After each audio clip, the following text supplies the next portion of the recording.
All right, we are live for the morning check-in, and hopefully everything is flowing smoothly. Pardon the interruptions, the hiccup, technical glitches, or whatever. Things happen, unfortunately. But nevertheless, we are here now, so let me make sure everything is flowing smoothly. Hopefully this is a smooth live stream, nevertheless. A lot of interesting things worth covering, and I want to make sure that we're doing our best to try to deliver something of value. So bear with me, good people. And as always, for those who are plugged in, man, I appreciate your patience. Thanks for being a part of the community. And thanks for blessing me with your presence, as always. So let me make sure everything is flowing smoothly. And so, unfortunately, whenever there's nuggets of truth that's about to be unleashed or revealed, I think more so from a spiritual side of things than anything else. There's always some interruptions, like literally just a little side rant. Set everything up because I'm already scrambling, trying to put things together. And I click go live, and I can see myself. But then again, I look at the screen, and it's black.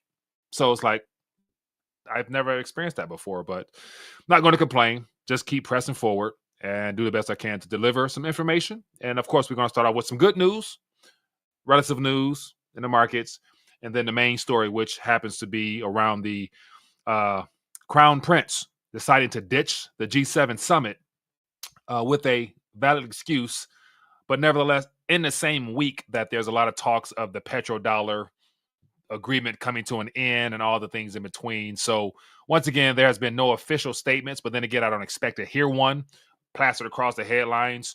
Saudi Arabia decides to move away from trading just oil in the dollar. No, it's going to be the things happening behind the scenes that we will not be privy to, information we won't be privy to. But nevertheless, all the signs are around. Just look at what's happening out east. And so between the East Hemisphere creating alternatives, the Western Hemisphere trying to hang on to whatever dominance they have through the G7. And then caught in the middle is the oil nations, OPEC, OPEC Plus, and the conglomerates that they're forming in unison with the BRIC nations. Those are things we're paying attention to, I believe. And of course, none of this is, official, put it in stone proof.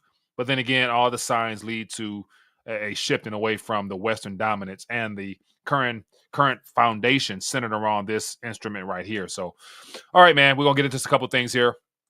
Interesting morning to say the least. But for those who are plugged in, whether you're on YouTube or Rumble, hit the check so that you're notified, as well as hit that bells up so that you're notified when we go live.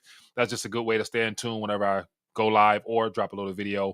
And also, if you guys would be interested in supporting the channel, all donations are welcomed. Link in the description for ways of doing that. As you can see over my shoulder here, there's multiple ways that you can contribute to the work here if you are interested in doing that. So consider it, and any help is appreciated. All right. Okay. So let's jump right in, man. Hit that thumbs up button if you don't mind showing your support for the channel. Let me know if everything is coming in audio wise. Maloney Investments. Appreciate you, man. Let me switch this up so I can see better.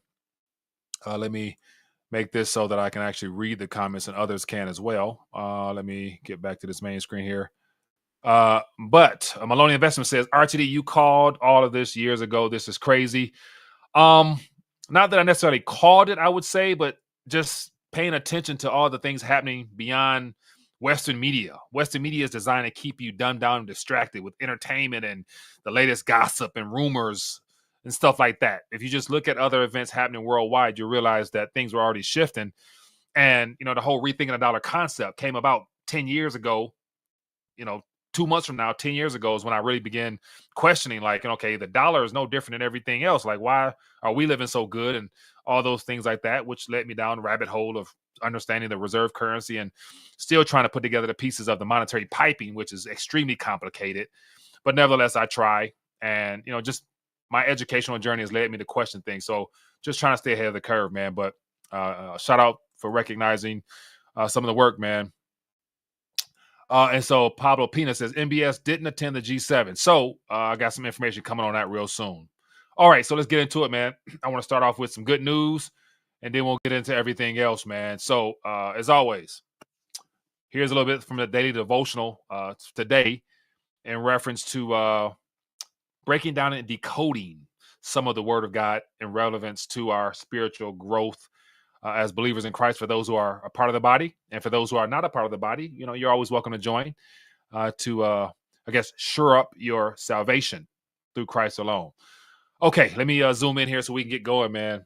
Off to a rocky start, to say the least, with all these hiccups I'm experiencing. But then again, I know the enemy's trying to keep this good news away from you guys. And so this is June 13th. It says true peace. Let's get into it. Gideon built an altar and named it "The Lord is Peace." This is from Judges 6:24, and it goes on to say, "It's not in the appeasement of evil, ungodly compromise, or by engaging in the false security the world offers that you'll ever find true and lasting peace. You will only do so by obeying God." Gideon understood this firsthand. It says Judges 21:25 says, quote, "In those days, everyone did what was right in his own eyes," unquote. This did not bring anyone tranquility. On the contrary, the Israelites' idolatrous ways invited continual assaults by surrounding armies. So God called upon Gideon to obey him and to stand against the invaders. Being from the smallest, weakest tribe, Gideon felt unprepared for the challenge. Wouldn't it be easier just to get along with the oppressing Midianites? The Lord's answer, "Surely I will be with you," Judges 6:16 says, yes, Gideon's righteous stand would stir up the enemy, but God will be his abiding peace and lead him to triumph. The same is true for you. Obeying the Lord may not be easy or popular, but you can have peace no other way.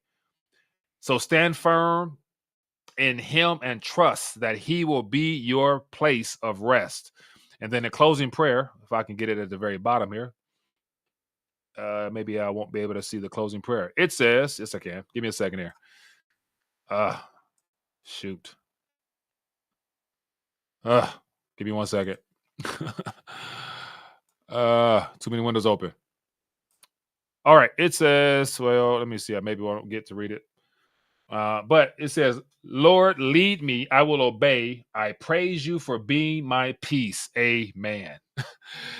And so, yeah, just a right on time morning word for everybody. Hopefully it is a blessing to you. And yeah, let's get back on track, man. As always, before I move forward, man, I just like literally, let me have a little bit of a testimony this morning, man. Got up this morning, get my typical routine going, get things going, and get into the word, get a good word, get charged up. So I start off, with this devotion here. Then I open up the book and then dive in further. And what the Lord was been dealing with me rather is just giving and being generous. And I use some key scriptures to cross reference some concepts that I wanted to meditate on, and it has to do with storing up treasures in heaven. And so I got through a couple good verses that really honed in on some things I need to pay attention to, because obviously the Lord's trying to talk to me on those things. And so from that moment on, I was charged up, and then got into some activity, family stuff. And then I'm like, man, I just started to be bombarded with all types of stuff, just glitches and issues. I'm like, man, it just, so now I'm sitting here as I'm trying to recenter. I'm just, encourage myself in that word of peace and me needing it right now. Because literally knowing that there's so much activity in the spiritual realm happening that it's imperative to focus and dial in on the source. And the source is seated on the throne right now. Amen. Okay. Just a little something for myself there. Had to get that out. Okay. Oh man, the morning check-in. This is a great whirlwind of an events, but we're going to get to some juicy stuff. But before I do that, I got to make sure I remind people, for those who might be new, you never know who might be new to the community. I want to encourage people, if you haven't, take a minute to take the Dollar IQ quiz. And simply, it's just a way of plugging the knowledge gap, or being exposed to the knowledge gap we all have in reference to the things we weren't taught about money, the difference between sound money and fiat currency. So 10 quick questions make a world of difference. As you can see here, rethinkingthedollar.com/quiz, 10 quick questions. Current average is 57%, taken by various people for several years. And hopefully that opens the door for you to continue to educate yourself and get more information in the steps below, what I call monetary savviness. That's just a good way to plug in with some information there, people. So take advantage of it if you find it of interest. And then next, I want to continue to remind people, opportunity that's at hand with Colonials Metals Group. And so as you can see on the screen here, is a quick survey here, a form to fill out for those who may have interest in speaking with the experts on how to take possession of your retirement portfolio or assets in general in a self-directed IRA. So if you fill out the form, you'll be contacted by the team there, and you get a chance to ask questions and find out, if this program is something that will be of interest or fit for you. And so you can call 1-888-521-2448 to speak with the experts to find out all the questions you need in reference to protecting and preserving your retirement account in your own possession. That is key. So reach out to them and let them know Mike sent you. All right. Let's keep it moving, man. Man. Interesting morning to say the least. But I want to dive in and keep things going. Let me just plug in and check in with some information, man. So as you can see on the screen here, current price activity in the metals, just keep an eye on them. Great buying opportunities always for those who realize the importance of manipulation. So as of right now, we have gold is down $19.90. We have silver below $30. And so I would assume that, as always, the market's opened up. We got up at about 9:42. We got up to 29.47. And then they dumped all those futures contracts out into the market, driving the price down to what it is now at $29. So the question is, based upon what we see here, can we get this down? Or can they get that down to, say, 27, 26, 25?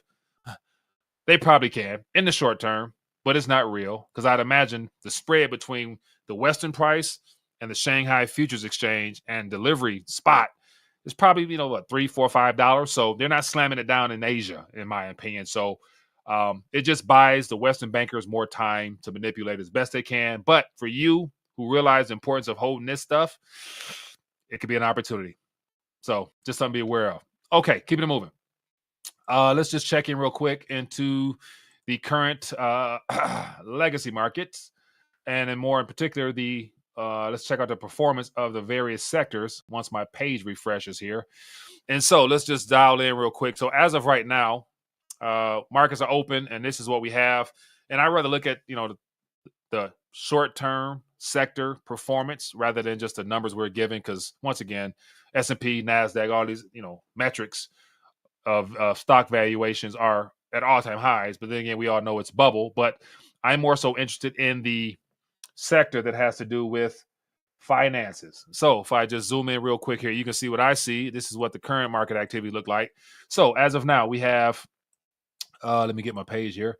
We have IT is up right now, all the IT companies. We have utilities down, energy down, consumer staples down, industrials down. We have communication services down. And then we have consumer discretionary appears to be up. Healthcare is down. Financials is down. And this is what it looks like as of right here.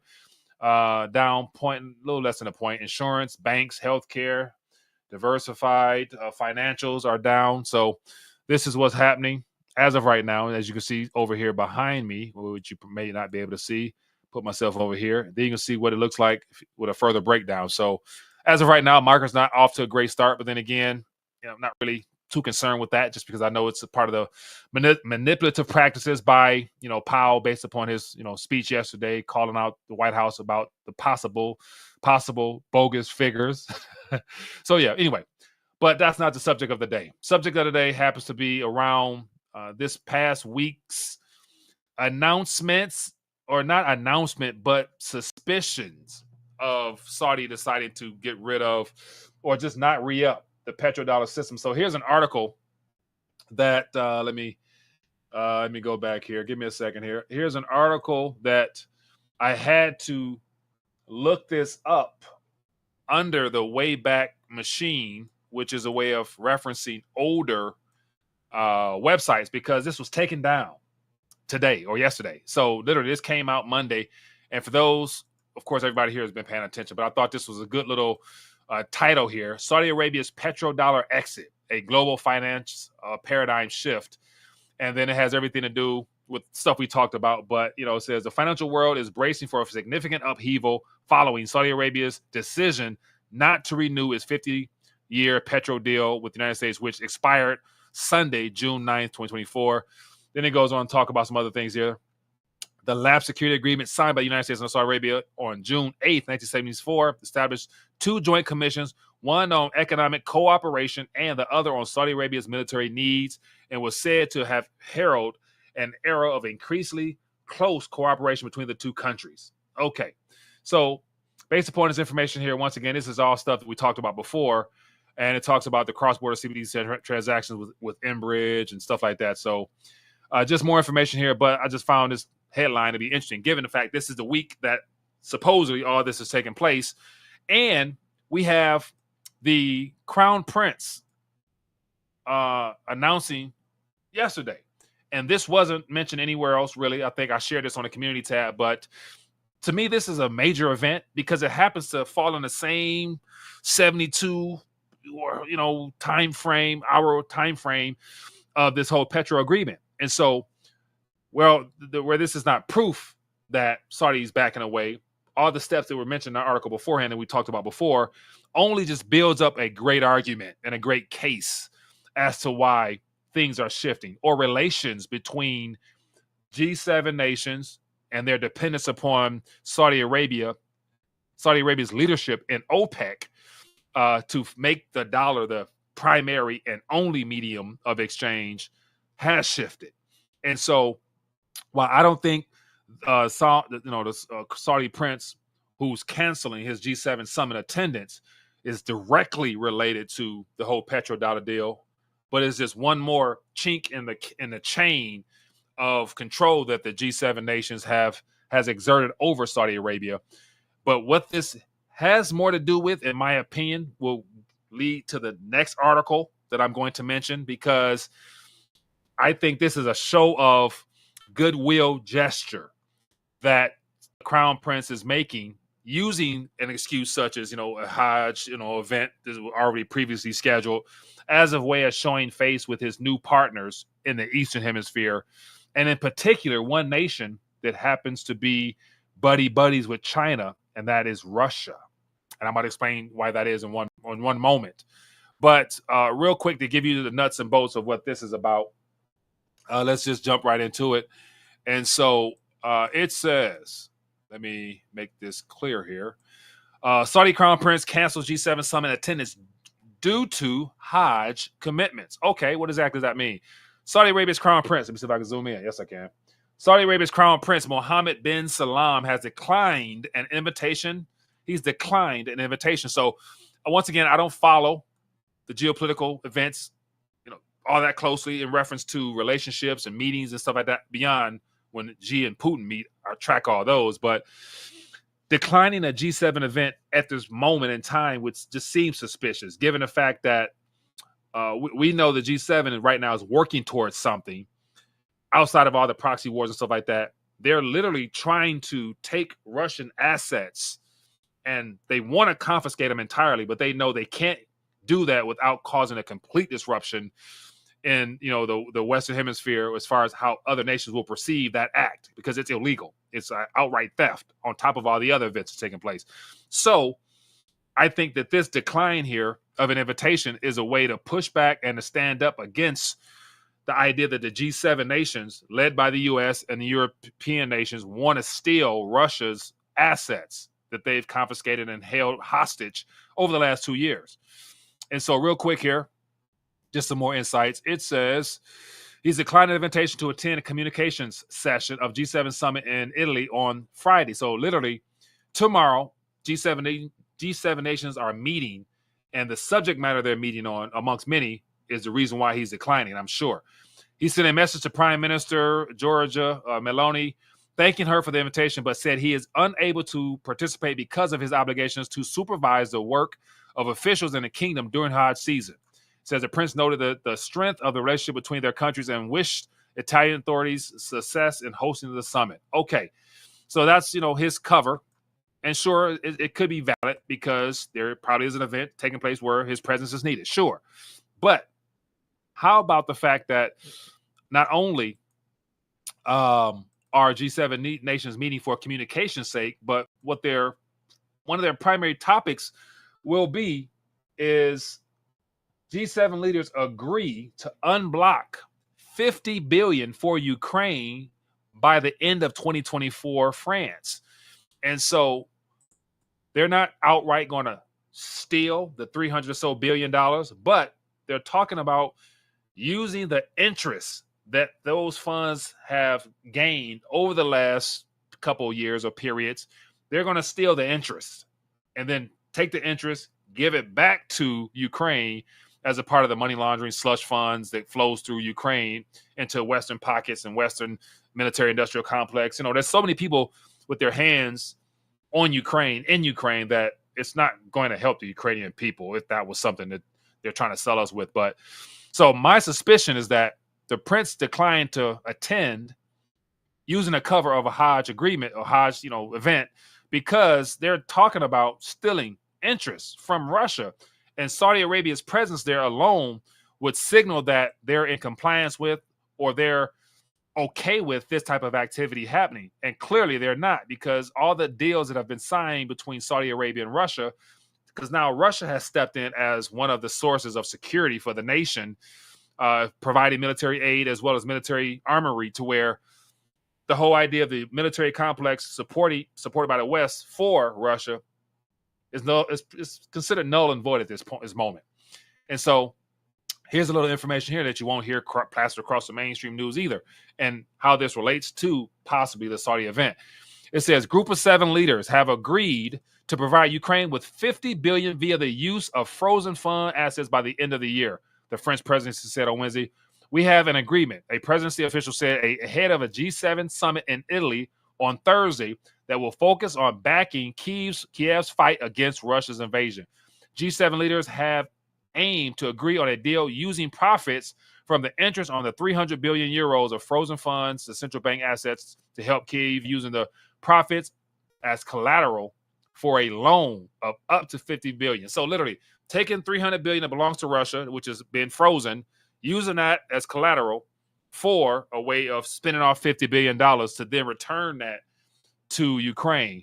And so, given that they're talking about that in the G7 Thursday, Friday, it's good to say the Crown Prince was either told, or as a goodwill gesture, decided to tell, hey, Russia, we're not participating because of all this other stuff we got going on. And I'll use the excuse that, I got another event to attend. So just something that we can try to read into. No guarantees. It's not, for sure, but put your tinfoil hat on for a minute. You kind of see how this is not all coincidental. This is all intentional activity, in my opinion.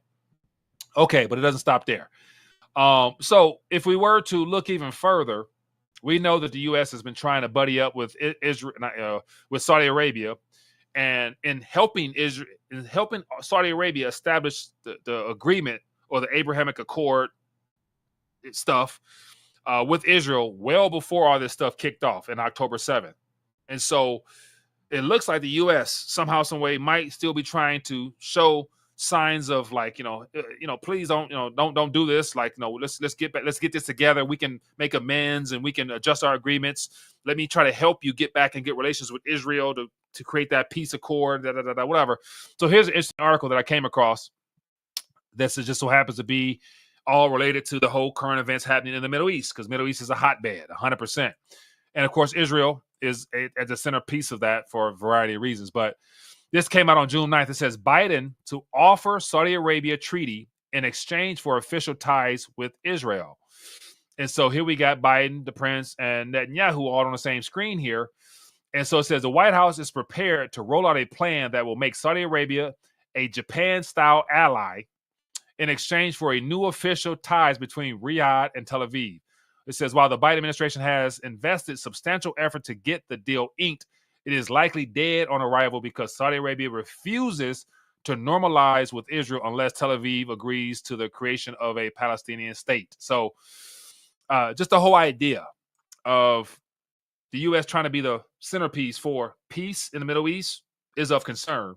And Saudi Arabia is not complying with this agreement based upon the activities happening within that region there. So once again, just more things that highlight how Saudi Arabia, Israel, and the U.S., G7 are definitely working behind the scenes for a variety of reasons. And I think the centerpiece of all this happens to be Western liabilities and the changes that are taking place in the petrodollar structure. So once again, this is just some things that caught my attention here. And there's more too. And if it doesn't stop there, because the dollar is still being used as a weapon, they're literally cranking up the pressure on Russia, trying to provoke them. And then this comes in with this announcement here. Let me zoom in so you guys can see what I see here. But this comes in at a time where not only are they trying to steal Russian funds, but they're also trying to hit them with more sanctions. It says Russia hit by new U.S. sanctions halts dollar and euro trade on the main bourse.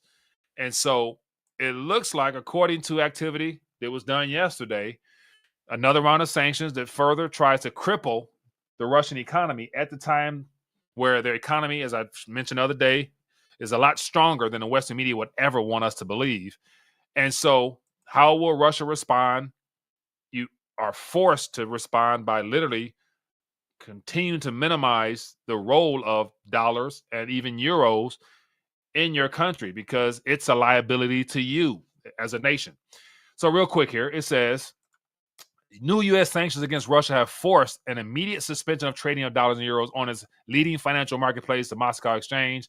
Says the exchange and the central bank rushed out statements on Wednesday, a public holiday in Russia, within an hour of Washington announcing a new round of sanctions aimed at cutting the flow of money and goods to sustain Russia's war in Ukraine. So the Western's excuse is that we're trying to limit their money flows, hinder their economic activity by cutting off dollars to that country. It says, due to the introduction of restrictive measures by the United States against the Moscow Exchange Group, exchange, trading, and settlements of deliverable instruments in dollars and euros are suspended. The move means banks, companies, and investors will no longer be able to trade either currency via a central exchange, which offers advantages in terms of liquidity, clearing, and oversight. And so, literally, trying to cut off the dollar's role in activity there will hinder their financial transactions a little bit. But then again, because they already planned for this, I imagine they have alternatives because they're trying to use the ruble. And as I mentioned from previous videos years ago, they already have some mechanisms in place that I'm sure will be brought back to the fold because I'm sure they're operational now, but they haven't been talked about from the mainstream media much. And let me just go back in my archives real quick to show you, for those who may not have been around back then, just some visual aids I put together a while ago, highlighting more of the things I'm talking about. If I can find it, give me 1 second here. I got so much stuff. Let me see if I can grab it real quick. Give me 1 second. I have it. Just some visual aids that point to the case that I'm trying to make. If I can grab it, bear with me 1 second, because I consider these little pieces of artwork, as I call them, to be great demonstrations that paint a interesting picture. So let me grab this one here. Here is one I put together right when the whole war stuff kicked off. So this was back in 2022 of just me putting together Russia's response to initial sanctions on Gazprom and all the other banks there. And so this is the kind of like the outline of the structure that was put in place back then. And it's good to say it's still in operations now. But as you can see in the very middle, Russia labeled the G7 nations as unfriendly countries. And those countries, meaning the G7 countries, had to abide by Russia's new arrangements in trading for oil and natural gas and things like that to Europe and all the other countries that are labeled unfriendly. So literally, as you can see here, currencies, whether the dollar or euro, they had to go to the Moscow Exchange to the right here. Then they were converted into rubles. And then the rubles was then used to buy Gazprom, which kept the ruble relatively in demand because they were not allowed to do euros or dollars. And so Gazprom then was able to credit the account of the unfriendly countries using rubles, which gave the ruble high demand for energy. And then once their accounts was credited, then they would allow the gas to be delivered to those nations who were considered unfriendly. So everything had to take place in rubles. So by them cutting off, dollars and possible euro trading, presents a kink in their operations. But if their country is literally hedging on and making nations use the ruble, China uses the ruble, and all the other Eurasian nations are forced to use the ruble, they're going to have enough liquidity, I'm sure, to take care of business there. So just a little side note for people there. Okay, and what else we got here? Here's an interesting article here. I won't spend much time on it, but it talks about the possible European Euro event that could be brewing based upon what's happening with European elections. And so this came out yesterday. It says victory for the French far right could trigger Liz Truss style debt crisis, warns finance minister. It says sell-off in French government debt has pushed borrowing costs for some maturities above those of Portugal. And so literally what they're saying is last year or a year and a half ago, me and Mario was talking about, Liz Truss, how that government was so short-winded where they got elected and got fired that quick because of the debt market in Europe and UK going belly up to where it's literally a systemic moment happening any minute. So here's saying that based upon what's happening now with the elections, if the seats in the EU area continue to advance and spread, the more conservative right-leaning seats, then they're going to have some issues because they're going to start. It's going to shake confidence in the debt markets, and there will be issues. So, and it says here, in a sign of market nerves, French government bonds have sold off sharply since President Emmanuel Macron's shock announcement on Sunday that he would dissolve parliament and call fresh elections after the party was routed by the far-right European elections. So, literally, confidence in the government in France is being shooken to the core, and the debt is what holds things together, is in jeopardy. So, whatever happens in France won't just remain in France. It's going to spread throughout Europe, and you better believe who's going to come in and try to save those banks if it happens between now and, say, presidential election time frame. It's going to be the Fed extending some type of line of swap or some line of credit, some type of swap agreement, however they maneuver on the back end as manipulative institutions. So just something that we probably hear more about. And then lastly here, I'm curious to get your guys' thoughts on President Trump. And so clearly now he's the president of Bitcoin. He wants to be the Bitcoin guru. And this doesn't surprise me one bit. Like, it was to me like quite obvious, like how this is going to unfold. And sure enough, it is. Like, once again, politicians can't turn down the opportunity to promote their own agendas by offering to people whatever sounds good or whatever's trending. And of course, crypto is trending because of all this stuff based upon the ETFs and stuff like that. So of course, Trump had to jump on board. And so it's two ways to look at it. Some people say, hey, this is a part of the plan. Nasera Jacera, he has to go along with this because this is how he's going to infiltrate the deep state and da. Okay, sure.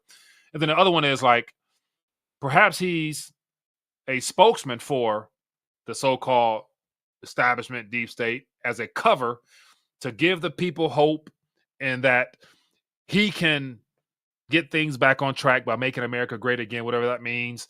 And what better way to get people to be passive and to comply and to get in line with the agenda other than putting someone who is not traditional in front of them as a leader and having the sheep behind follow the new leader. And so long as he talks the talk, walks the walk, and then to make it even more real, let's throw a couple court cases at him. Let's just try to indict him on all types of things. Let's just make his life uncomfortable while he's still living in Trump Tower, his billionaire net worth. We won't cancel his bank accounts. We won't do anything that really, really hinders him. We'll just make it look like he's getting some opposition from the deep state because he's such a threat type of narrative. So there's two ways to look at it. Either you're on the left side or the right side of that, what I just explained, or I could be wrong. And he could be anointed by God to literally hold off the Antichrist figure that's, has to come and do everything to take us towards this, great tribulation period that's in our future. So those are three ways of looking at it. That's just my 2 cents there, but having some fun with it. But it says, this is from Donald Trump's Truth Social on 11th. It says, vote for Trump. Biden, Bitcoin mining may be our last line of defense against CBDC. Okay, so I'm like, okay, you're taking a 15-year-old surveillance state style technology that's trackable, traceable, and the like. And he's saying that it's the last line of defense against CBDCs when you have 150, 60 countries already getting ready to roll out their versions of a CBDC, and somehow Bitcoin mining and being the country that produced all the last Bitcoins are going to be something that's able to save our monetary issues here in our country. Yeah, so these just things I just, I have to, I ask myself, just trying to get some answers. Biden's hatred of Bitcoin only helps China and Russia and radical communist left.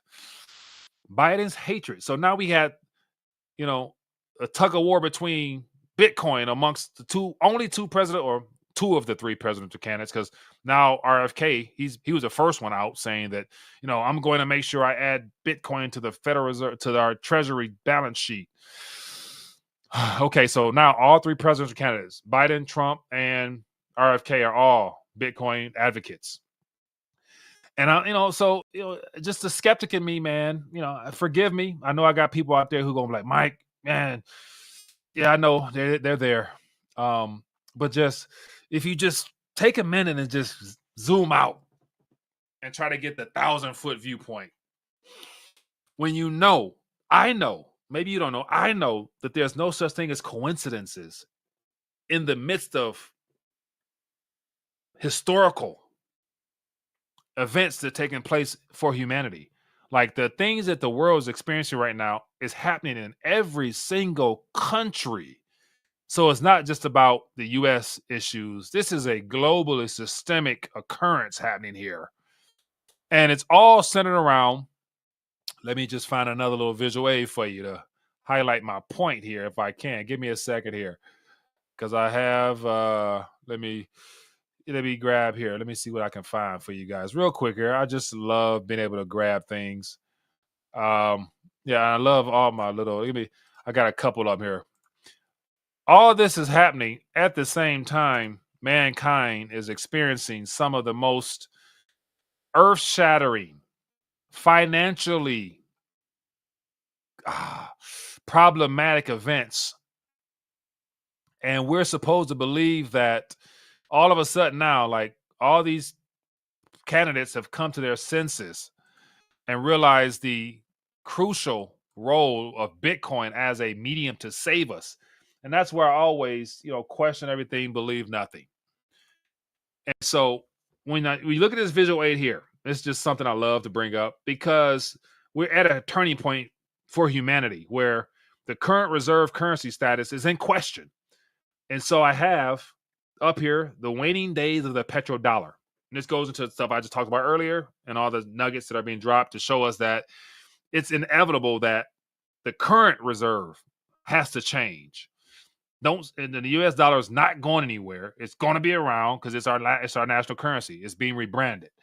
But if I just look at history, and so I put this together, 2 years ago, 3 years ago, and I mentioned, 2023 with the question mark, expect some things to really shift. And so I put 2023 as the U.S.'s last year of having clear-cut dominance with our currency. And it's kind of been accurate to the point to where since I started talking about this, as a result of the extra 5 to 6 trillion created post-pandemic that was flooded into the world, everybody just began rethinking a dollar.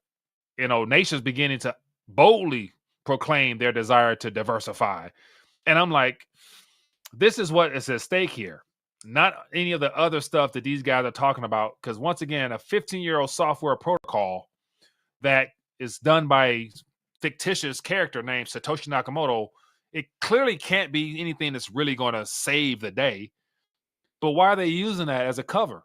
Other than to appease to those who also have placed their hope and built their dreams and futures on computer code. So whether it's CBDC or Bitcoin, that's the clearest and precise way of owning nothing. And now you might be happy with it, but once all this blows through by 2030 and the truth is revealed, I can see how they say that you'll own nothing. And I don't understand how they say you'll be happy with it, though. But then again, I have some suspicion. I have some things I can share, but I'm not. So anyway, this is just some things that caught my attention, man. I can go on and on and on ranting, but I'm not. But, what do you guys think? Because clearly, Trump is working a strategy. But then again, it's not the strategy that I think people really, really want to support. But when you're only given 3 options, RFK, Biden, or Trump, I guess you got to make a decision. So Trump is the best choice for Bitcoin. This is an article after that meeting that he had with all the mining companies where he wants to make sure that all Bitcoin are mined in this country, as if you can actually make sure that happens. Oh, okay. But anyway, I don't want to bore you guys anymore, but just something to think about, man. The world's shifting, and you will be sold a bag of goods in all types of forms and fashions. Question everybody, believe nothing, verify for yourself, trust God, because only He and Him alone can save you. All right, good people. Be blessed, be safe. Yeah, let's get this going, man. Yeah. Rolf says, what do you say? Rolf, I saw something here. It says cheaper than Bitcoin and signed by the anointed of God. I'm not sure what that's about, but I'll just, put my 2 cents in that. Okay. But be blessed, be safe, people. And I'll see you guys tomorrow, Lord willing. Shalom.